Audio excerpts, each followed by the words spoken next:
Good morning. Tara mabilis ang basa nating libro guys. Magandang balita at Biblia. Today is 7 August 2024. Nandito tayo sa aklat ng Ezekiel chapter 46, ang pinuno at ang mga pista.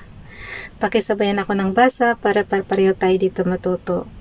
Ezekiel chapter 46 verse 1, ipinapasabi ni Yahweh, ang daanan na sa gawing silangan papunta sa patio sa loob ay mananatiling nakasara sa loob ng 6 na araw ng paggawa at ibubukas lamang kung araw ng pamamahinga at pista ng bagong buwan.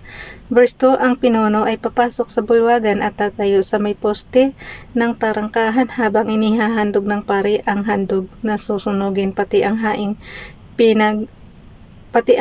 pangkapayapaan. Doon lamang siya sasamba sa labas. Pagkatapos lalabas siya, ngunit iiwang bukas ang pinto hanggang sa gabi. Verse 3, ang bayan naman ay sasamba kay Yahweh kung araw ng pamamahinga at pista ng bagong buwan, ngunit doon lamang sila sa may pintuan. Verse 4, kung araw ng pamamahinga, ang ihahandog ng pinuno ay 6 na tupa at 1 tupang lalaki na parehong walang kapintasan. Verse 5, para sa tupang lalaki ay 5 salop ng handog na pagkaing butil, kasama ng 4 na litrong langis. Ang para naman sa bawat kordero ay ayon sa kanyang kakayanan, bukod sa 4 na litrong langis. Verse 6, kung pista ng bagong buwan, ang ihahandog niya 1 toro, 6 na tupa at 1 tupang lalaki na parehong walang kapintasan. Verse 7, sa bawat toro at tupang lalaki ay tig 5 salop ng handog na pagkaing butil. Ang para naman sa batang kordero ay ayon sa kanyang kakayanan,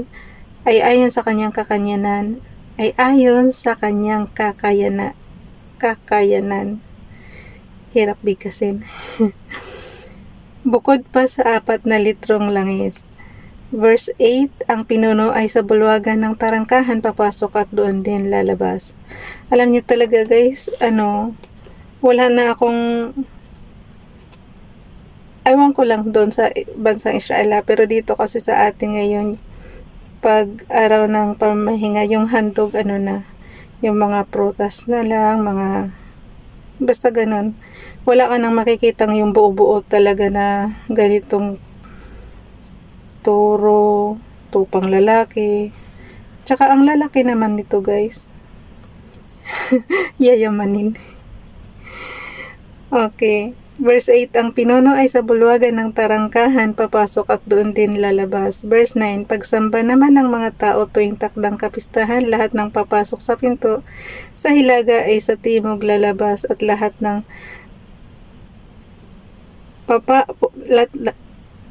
ng pumasok sa timog ay sa hilaga lalabas. Walang pahintulutang lumabas sa pintuan Walang pahihintulutang lumabas sa pintong pinasukan niya. So kung saan ka pumasok, sa iba ka lalabas guys. Iba yung pintuan. Pag sa timog ka pumasok, sa hilaga ka lalabas. Ulitin ko ha. Verse 9, pagsamba naman ng mga tao tuwing takdang kapistahan, lahat ng papasok sa pinto sa hilaga ay sa timog lalabas.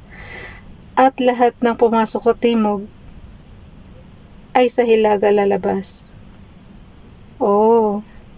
Walang pahintulutang lumabas sa pintong pinasukan niya, lahat ay tuloy-tuloy.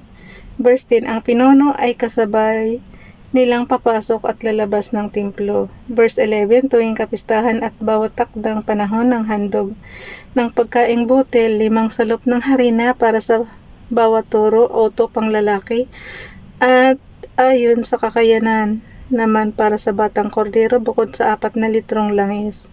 Verse 12, kung ang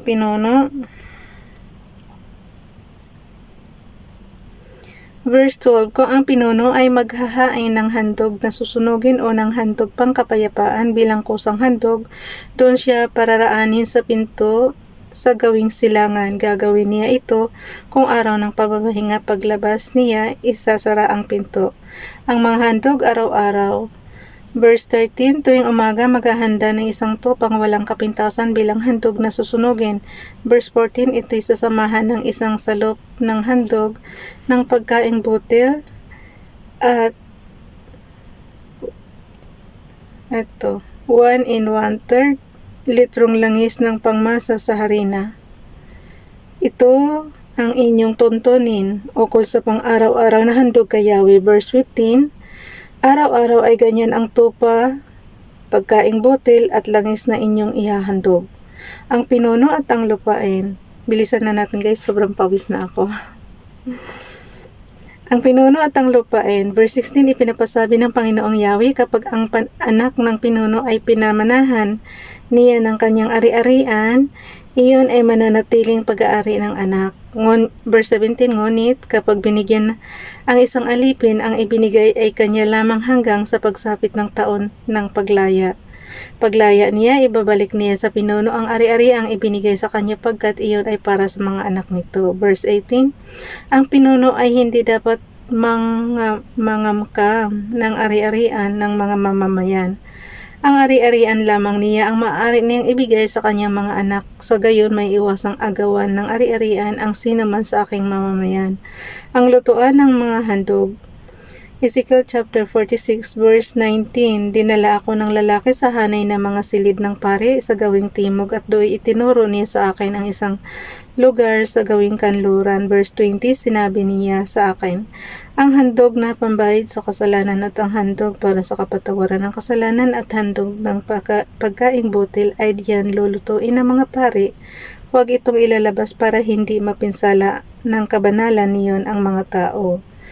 Verse 21, dinala niya ako sa patio sa labas at ibinaybay sa apat na sulok nito. Sa bawat sulok ay may patio. Verse 22, maliit at pare-pareho ang laki, 20 metro ang haba ng bawat isa at 15 metro naman ang luwang.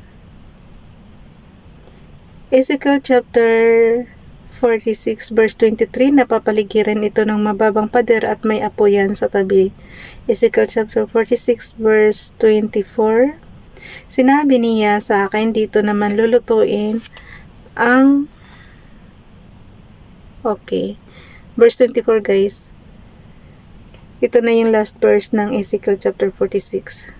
Ezekiel chapter 46 verse 24, sinabi niya sa akin, dito naman lulutuin namang katulong ang handog ng mga mamamayan. Bukas na itong chapter 47. Bye everyone, God bless.